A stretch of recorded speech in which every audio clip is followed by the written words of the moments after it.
Hello everyone, मैं कोकिला प्रधान आपका अपने YouTube channel your best option group channel में स्वागत करती हूँ। तो पिछली क्लास में हमने सेकंड चैप्टर एंग्लो फ्रांसीसी संघर्ष कर्नाटक युद्ध इसका आखिरी टॉपिक देखा था, तृतीय कर्नाटक युद्ध। आज हम देखने वाले हैं third chapter east India company के शासन की स्थापना, प्लासी का युद्ध 1757। तो बिना किसी देरी के शुरू करते हैं। तो सबसे पहले देखते हैं कि भारत में ब्रिटिश सत्ता की स्थापना के कारण क्या-क्या थे। सबसे पहला कारण था भारतीय शासकों की आपसी फूट। मतलब 18वीं सदी में कोई केंद्रीय शक्ति नहीं थी। मुगल साम्राज्य पूरी तरह कमजोर हो चुका था। मराठा, सिख, निजाम आपस में लड़ रहे थे। अंग्रेजों ने इसी फूट का फायदा उठाया और फूट डालो और राज करो की नीति अपनाई। वे एक राजा को दूसरे राजा के खिलाफ मदद देकर दोनों को कमजोर कर देते थे, मतलब लड़वाते थे। दूसरा कारण क्या है? आधुनिक सेना और हथियार। उन्नत सैन्य तकनीक और अनुशासन किसकी थी? ब्रिटिश सेना की थी। भारतीय सेनाओं के पास सैनिकों की संख्या बहुत अधिक थी, लेकिन इसके विपरीत ब्रिटिश ईस्ट इंडिया कंपनी की सेना छोटी थी, लेकिन वह बेहद अनुशासित थी। आधुनिक बंदूकें थी और तेज तोपों से वे युक्त थे। उनकी सैन्य रणनीति और युद्ध लड़ने का तरीका भारतीयों से बहुत आगे था। तो तीसरा कारण था मजबूत नौसेना। किनकी? ब्रिटिश सेना की। अंग्रेजों की सबसे बड़ी ताकत थी उनकी शक्तिशाली नौसेना। चूंकि वे समुद्र के रास्ते भारत आए थे, इसलिए उनका समुद्री रास्तों पर पूरा नियंत्रण था। इसके कारण वे जरूरत पड़ने पर ब्रिटेन या फिर दुनिया के दूसरे हिस्सों से तुरंत नए सैनिक, हथियार और रसद मतलब सप्लाई मंगवा लेते थे, जो भारतीय राजाएं नहीं कर पा रही थी। चौथा कारण था कूटनीति और जासूसी या फिर साजिश। तो अंग्रेज सिर्फ युद्ध के मैदान में ही नहीं लड़ते थे, बल्कि दिमाग से भी लड़ते थे। कैसे? वे भारतीय राजाओं के दरबारियों, मंत्रियों और सेनापतियों को रिश्वत या फिर राजशाही का लालच देकर अपनी ओर मिला लेते थे। प्लासी के युद्ध में मीर जाफर जो उदाहरण है कि मीर जाफर को उन्होंने अपने पक्ष में मिला लिया, जो कि इसका सबसे बड़ा उदाहरण है। और आखिरी कारण था असीमित धन और दीवानी अधिकार। मतलब असीमित आर्थिक संसाधन था। किसके पास? ईस्ट इंडिया कंपनी के पास। वह एक व्यापारिक कंपनी थी जिसके पास व्यापार से कमाया हुआ बहुत पैसा था। जब उन्होंने बंगाल, उड़ीसा और बिहार की दीवानी मतलब टैक्स वसूलने का अधिकार जीत लिया, तो उनके पास भारत का ही अटूट धन आ गया। इस धन का इस्तेमाल ही उन्होंने भारतीय राजाओं के खिलाफ एक विशाल सेना खड़ी करने में किया था। तो ये थे ब्रिटिश साम्राज्य के मतलब ब्रिटिश सत्ता के स्थापना के कारण।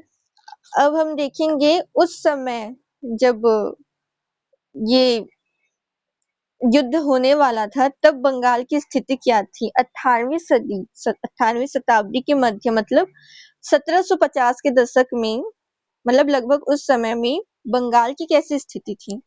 सबसे पहला, बंगाल एक समृद्ध प्रांत था और उपजाऊ प्रांत था।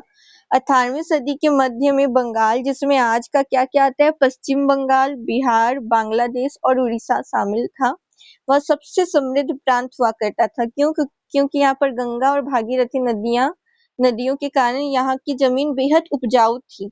यहाँ क्या-क्या होता था, मतलब व्यापार का केंद्र कौन-कौन सा था? मतलब यहाँ धान, रेशम, सूती कपड़ा, चीनी, इन सब का भारी मात्रा में उत्पादन होता था। पूरी दुनिया के व्यापारी यहाँ व्यापार करने आती थी बंगाल में। और कौन सी स्थिति थी कि नवाबों का स्वतंत्र शासन था।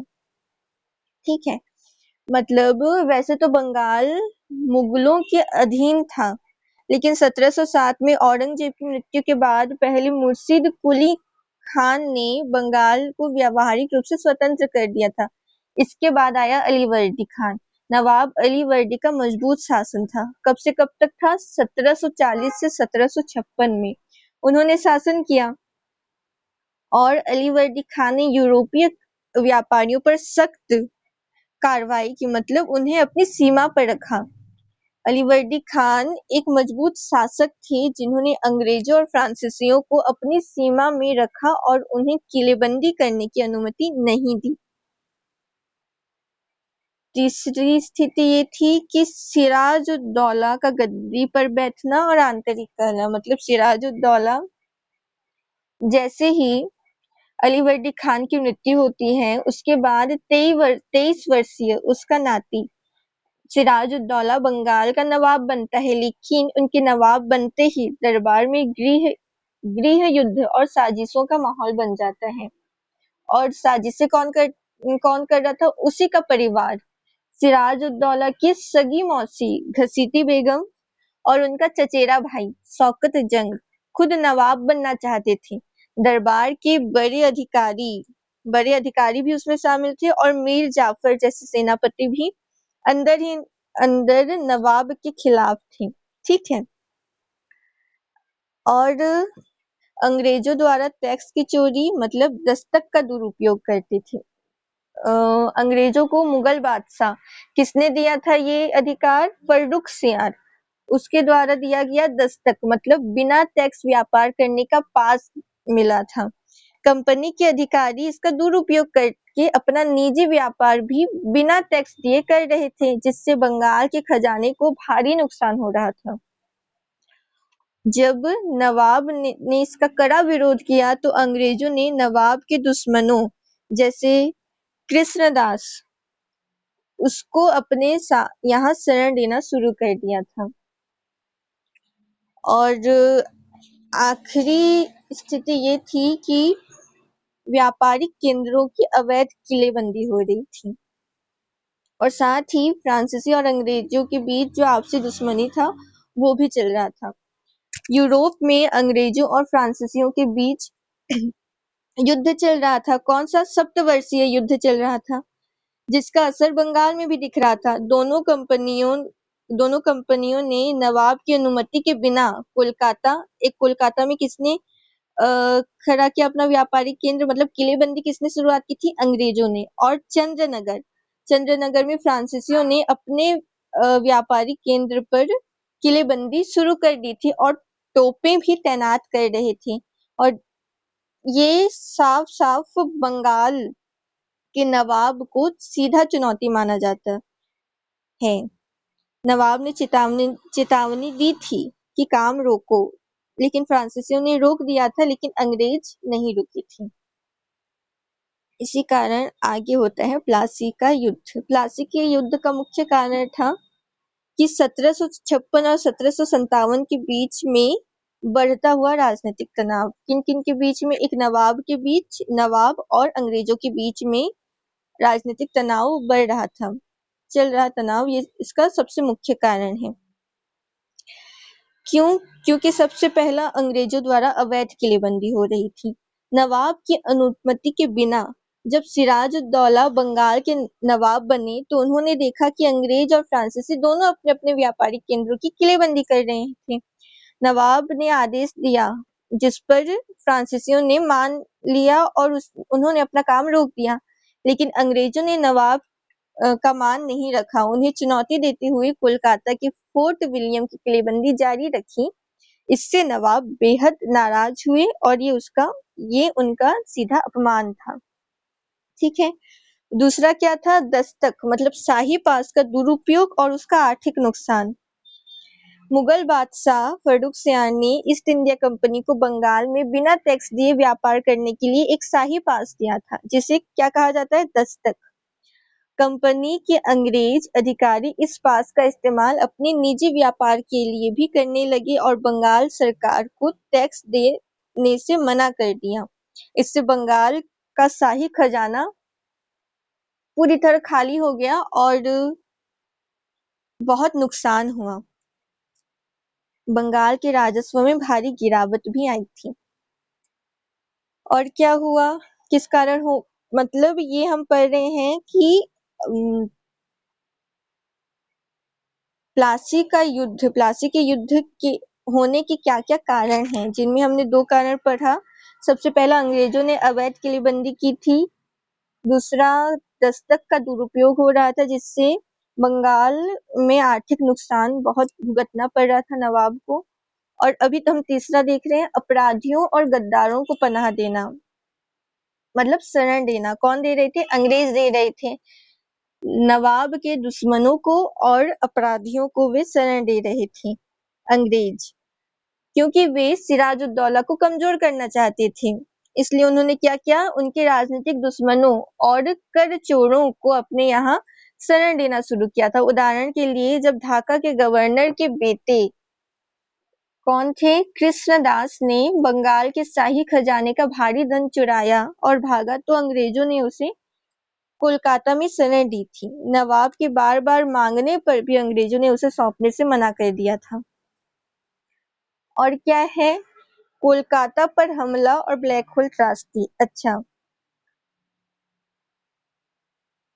हम्म, मतलब अंग्रेजों ने सबसे पहले तो नवाब का अपमान किया था, क्योंकि उस समय एक परंपरा थी कि कोई भी अगर नया नवाब बनता है तो हर विदेशी कंपनी उन्हें बधाई देने के लिए और कीमती उपहार देने के लिए दरबार आते थे। लेकिन जब सिराजुद्दौला नवाब बने तो ब्रिटिश गवर्नर ने न कोई उपहार भेजा और न ही दरबार में उनकी उपस्थिति दर्ज करवाई, और यह नवाब का सीधा अपमान था। इसीलिए कोलकाता पर नवाब ने आक्रमण कर दिया। क्यों किया? क्योंकि अंग्रेजों ने लगातार उनकी अवहेलना की थी, और इससे वे तंग होकर जून 1756 में अपनी विशाल सेना के साथ कोलकाता के फोर्ट विलियम पर हमला कर देते हैं। इसी दौरान ब्लैक होल की घटना होती है। क्या होता है? इसमें कई अंग्रेज कैदियों की मौत हो जाती है। इस घटना की खबर जब मद्रास पहुंचती है तो अंग्रेजों ने सिराजुद्दौला को गद्दी से हटाने और युद्ध करने का अंतिम फैसला सुना देते हैं। कौन? अंग्रेज। फिर आता है कोलकाता पर पुनः अधिकार। कौन करते हैं? अंग्रेज करते हैं। और अलीगढ़ की संधि। जैसे ही ब्लैक होल की खबर मद्रास पहुंचती है तो अंग्रेज आग बबूला हो जाते हैं, मतलब गुस्सा हो जाते हैं। वहां से रॉबर्ट क्लाइव और एडमिरल वॉटसन को एक बड़ी सेना के साथ बंगाल फिर से भेजते हैं। जनवरी 1757 में क्लाइव ने चालाकी और ताकत के बल पर कोलकाता पर दोबारा कब्जा कर लिया, और नवाब सिराजुद्दौला को मजबूर होकर अंग्रेजों के साथ कौन सी संधि करनी पड़ी? अलीगढ़ की संधि करनी पड़ी। इस संधि के तहत नवाब को अंग्रेजों के पुराने व्यापारिक अधिकार वापस देने पड़े और कोलकाता की किलेबंदी करने की इजाजत भी देनी पड़ी। फिर सिराजुद्दौला के विरुद्ध गुप्त षड्यंत्र शुरू होता है। संधि, अंग्रेजों ने उनके साथ संधि की थी जो केवल उनका एक दिखावा था। रॉबर्ट क्लाइव का असली मकसद नवाब को उस गद्दी से हटाना था। क्लाइव जानता था कि सेना के बल पर नवाब को हराना मुश्किल है, इसलिए उसने नवाब के दरबार के लालची और असंतुष्ट लोगों को ढूंढना शुरू किया। उसने नवाब के मुख्य सेनापति, उसका एक मुख्य सेनापति था मीर जाफर, दूसरा बंगाल के सबसे अमीर बैंकर जगत सेठ और दीवान राय दुर्लभ को अपनी ओर मिला लिया। मीर जाफर को लालच दिया गया कि युद्ध में अंग्रेजों की मदद करने के बदले उसे बंगाल का नया नवाब बनाया जाएगा। ठीक है, ये एक कारण हुआ। और आखिरी था अमीर चंद, मतलब ओमी चंद को क्लाइव ने धोखा दिया था। कैसे? अमीर चंद ने इस पूरे षड्यंत्र के बारे में मतलब वो सुन चुका था। मतलब जब ये संधि और शर्तें तय हो रही थी तो अमीर चंद को यह साजिश पता चल गई थी। उसने अंग्रेजों को ब्लैकमेल किया और धमकी दिया कि अगर उसे नवाब के खजाने का एक बड़ा हिस्सा, क्या क्या, लगभग 30 लाख रुपए और 5% कमीशन नहीं मिलेगा तो वह सिराजुद्दौला को बता देगा। तो रॉबर्ट क्लाइव ने धोखाधड़ी की थी। उसने दो तरह के दस्तावेज तैयार किए, एक सफेद कागज पर और एक लाल कागज पर। सफेद कागज पर जो कि असली कागज था, दूसरा लाल कागज पर जो नकली था। और उस लाल कागज पर ही अमीर चंद की सारी शर्तें लिख दी और क्लाइव ने एडमिरल वॉटसन के नकली हस्ताक्षर भी कर दिए उसमें। अमीर चंद को लगा कि वह जीत गया है, लेकिन युद्ध के बाद अंग्रेजों ने उसे कुछ नहीं दिया, मतलब फूटी कौड़ी भी नहीं दी, जिससे वह सदमे में आकर वह मानसिक रूप से बीमार हो गया, मतलब वो पागल हो गया। इसके बाद आता है प्लासी का युद्ध। कब हुआ था? 22 जून 1757 में। ठीक है, तो ये कहाँ हुआ था? भागीरथी नदी के किनारे, नदिया जिले बंगाल में प्लासी में हुआ था, जिसमें नवाब की सेना कितनी थी? 50,000 सैनिक थे उनके पास, 50 भारी तोपें थी और फ्रांसीसी सैनिक भी थी। लेकिन अगर रॉबर्ट क्लाइव मतलब अंग्रेजी सेना के पास जाएं तो वहां पर रॉबर्ट क्लाइव के नेतृत्व में केवल 3,000 सैनिक थे। और हालांकि हम जानते हैं कि कागजों पर नवाब की जीत पूरी तरह तय थी। किनकी? मतलब अंग्रेजों की। ठीक है, अब देखते हैं मतलब उस समय क्या हो रहा था, प्लासी के युद्ध के दौरान क्या क्या हो रहा था वो बताया जा रहा है। जिसमें हमने सबसे पहले देखा दोनों की सेनाओं के बीच तुलना। नवाब की सेना में 50,000 सैनिक थे, 50 भारी तोपें थी और फ्रांसीसी सैनिक थे। लेकिन अंग्रेजी सेना के पास मात्र 3,000 सैनिक थे, लेकिन वो अनुशासित थी और वो रॉबर्ट क्लाइव के नेतृत्व में थी। दूसरा, उस समय क्या हुआ, युद्ध शुरू होने के कुछ घंटों बाद दोपहर में अचानक भयंकर बारिश शुरू हो गई। अंग्रेजों ने अपनी सैन्य कुशलता दिखाते हुए तुरंत तिरपाल को अपने बारूद और तोपों को ढककर सुरक्षित कर लिया। लेकिन नवाब के सैनिकों ने लापरवाही दिखाई। उनका सारा बारूद पानी में भीगकर पूरी तरह बेकार हो गया। जब जब बारिश रुकी तब नवाब की तोपें तो शांत थी, लेकिन अंग्रेजों के बारूद हमले के लिए तैयार हो गए थे, मतलब तैयार थी। और क्या उसमें कि मीर मदान, ये कौन था? नवाब का वफादार और बहादुर सेनापति था। उसने अंग्रेजों के खिलाफ मोर्चा संभाला था, लेकिन एक तोप का गोला लगने से उसकी मौत वहीं पर हो गई, वहीं पर वह शहीद हो गया। जैसे ही इस दुर्घटना का नवाब को पता चला, उन्होंने अपने मुख्य सेनापति मीर जाफर उससे मदद मांगी। तो मीर जाफर ने नवाब के साथ धोखा देते हुए झूठी सलाह दी कि आज का युद्ध हमें यहीं रोक देना चाहिए, आप महल लौट जाएं, सेना कल लड़ेगी। नवाब ने उस पर भरोसा कर लिया और 15,000 सैनिकों के साथ मैदान छोड़कर अपनी राजधानी मुर्शिदाबाद की तरफ निकल गया। नवाब के जाते ही मीर जाफर ने अपनी टुकड़ी को पीछे हटा लिया, जिससे नवाब की सेना में भगदड़ मच गई थी। आगे क्या होता है? ऑब्वियस सी बात है, सिराजुद्दौला की मृत्यु हो जाती है। कैसे? वह जैसे जान बचाकर भाग रहा था, मीर जाफर ने अपने बेटे मीरन को उसी के रास्ते में भेजा और उसका बेटा मीरन उसे रास्ते में ही पकड़ लेता है।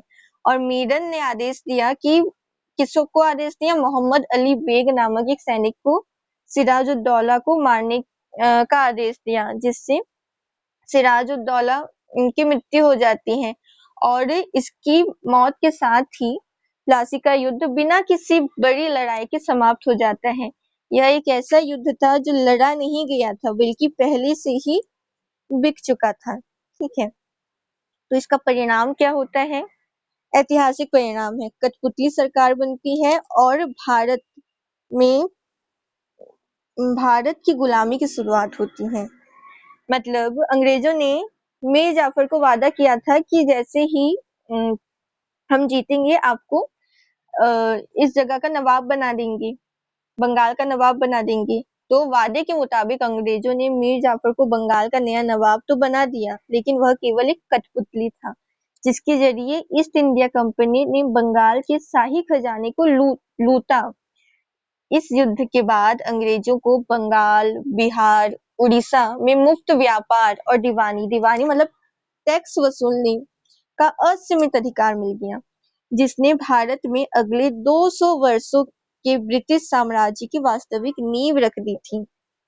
ठीक है, अब आगे देखते हैं इसका ऐतिहासिक परिणाम क्या-क्या हुआ। सबसे पहला था कठपुतली शासन की शुरुआत हुई। मीर जाफर बंगाल का नया नाम मात्र का नवाब बना। असली नियंत्रण किसके पास था? अंग्रेजों के पास था। दूसरा, शाही खजाने की लूट कौन कर रहा था? अंग्रेज कर रहे थे। नवाब ने रॉबर्ट क्लाइव और ईस्ट इंडिया कंपनी को करोड़ों रुपए की रिश्वत और युद्ध का हर्जाना दिया। तीसरा, टैक्स फ्री व्यापार का अधिकार। अंग्रेजों को बंगाल, बिहार और उड़ीसा में बिना टैक्स दिए व्यापार करने की पूरी छूट मिल गई। 24 परगना की जमींदारी भी मिली, मतलब कंपनी को कोलकाता के पास एक बड़े क्षेत्र से सीधे टैक्स वसूलने का अधिकार मिल गया। और आखिर में विदेशी प्रतिद्वंदियों का अंत, मतलब बंगाल में फ्रांसीसी व्यापारियों का प्रभाव हमेशा के लिए खत्म हो गया और इस एक युद्ध ने ईस्ट इंडिया कंपनी को व्यापारी से भारत की सबसे बड़ी राजनीतिक शक्ति बना दी। अब इसका महत्व क्या था कि इस युद्ध ने भारत में ब्रिटिश साम्राज्य की पहली वास्तविक नींव रख दी थी। ब्रिटिश साम्राज्य स्थापित होने वाला है, इसने वो आधार तैयार कर दिया था।